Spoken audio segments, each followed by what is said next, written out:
Hello everybody. Ngayon naman gagawa tayo ng bangus na may sibuyas at kamatis. Okay? Ilalagay natin to sa oven. 350 for 45 minutes to 1 hour. Okay? And wrap nyo lang sa aluminum foil. Right?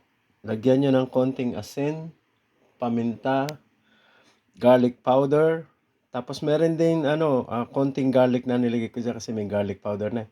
Mga 2 cloves of garlic, like half a big, I just use half of the big onion, and like 3 tomatoes, okay? And right there, hilaw pa yan, lalagyan natin sa oven, i-cover natin to, see, right there.